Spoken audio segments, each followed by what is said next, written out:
Bom, galera, dando continuidade ao nosso primeiro módulo sobre a filosofia, o surgimento e desenvolvimento da filosofia, nós damos continuidade agora falando sobre um dos principais, das bases do pensamento ocidental, que é o nosso caríssimo Platão. Você não pode esquecer de visualizar o nosso vídeo sobre Sócrates, até para você entender a continuidade do desenvolvimento filosófico, tranquilo? Galera, para a gente começar a compreender o pensamento de Platão, nós vamos ao pensamento, a ideia mais clássica de Platão, que é exatamente a teoria das ideias. Pessoal, todo o pensamento platônico, todo o desenvolvimento platônico tem como base o desenvolvimento da teoria das ideias. E aonde está presente o desenvolvimento dessas ideias? Lá no livro 7º da República. É ali que Platão desenvolve a teoria das ideias e ele utiliza como metáfora da teoria das ideias exatamente a alegoria ou o mito da caverna. Para a gente então entender como é que isso ocorre, a gente precisa entender o que de fato significa a metáfora do mito da caverna.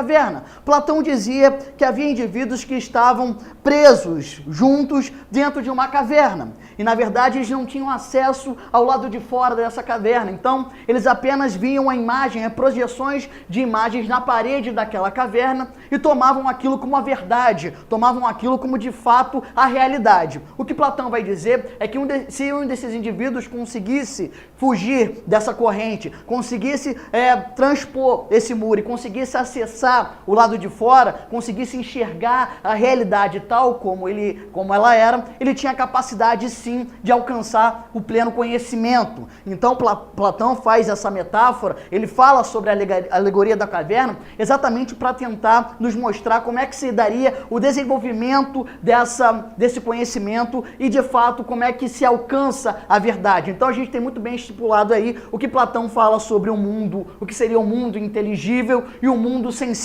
O mundo inteligível seria esse mundo do lado de fora, que seria representado pelo próprio Sol. E o mundo sensível, o mundo da enganação, o mundo da opinião, o mundo que atrapalha seria a própria projeção dessas imagens dentro da caverna, beleza? E como é que a gente precisa compreender isso? Precisamos compreender que a teoria das ideias estará desdobrada em todo o pensamento platônico, desde a política até a teoria do conhecimento, até os conceitos sobre a ciência, sobre o próprio desenvolvimento humano, tranquilo? Então coloquei aqui dois exemplos para a gente entender o que seria esse filósofo na concepção platônica. No campo de vista político, o filósofo político é aquele que retorna conhecedor da arte de governar. Quando falarmos sobre o modo de política, a gente vai entender o que significa a própria ideia do filósofo rei que Platão vai desenvolver. No campo de vista da epistemologia, lembrando, epistemologia, teoria do conhecimento, tranquilo? Ele dizia, quando o filósofo volta para o despertar do verdadeiro conhecimento, ou seja, o conhecimento verdadeiro que agora esse filósofo ajuda aqueles outros indivíduos presos dentro da caverna a acessar esse conhecimento, a verdade, tranquilo? Agora vamos aqui, as 4 formas da realidade. O que eu quis colocar aqui é exatamente como é que se daria essa representação do mito da caverna. Nós temos, na concepção platônica, 4 formas da realidade. A primeira dela representada pelas sombras, que seria a aparência. Aparência que os gregos utilizam o termo doxa, que é, de fato, a opinião. A sensibilidade, ao invés de ajudar o indivíduo a alcançar o conhecimento, o atrapalharia, tranquilo? O seguinte, as marionetes seriam os indivíduos que mexem, que movem essas imagens, que representariam as coisas sensíveis.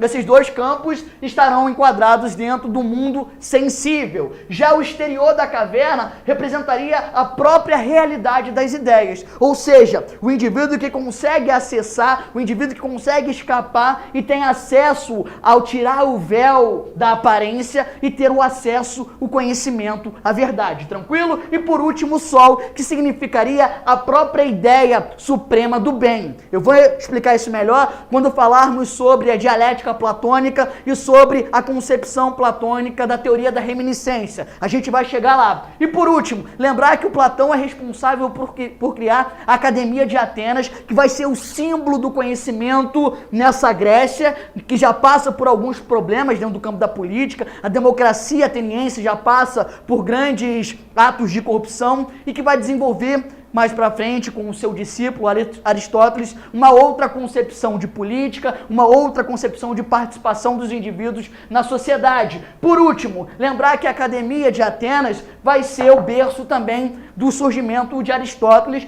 discípulo de Platão, e que vai discordar em muitos pontos e tendo como principal exatamente a crítica à teoria das ideias, mas a gente vai ver isso um pouquinho mais para frente. Tranquilo? Um abraço e a gente se vê numa próxima. Valeu!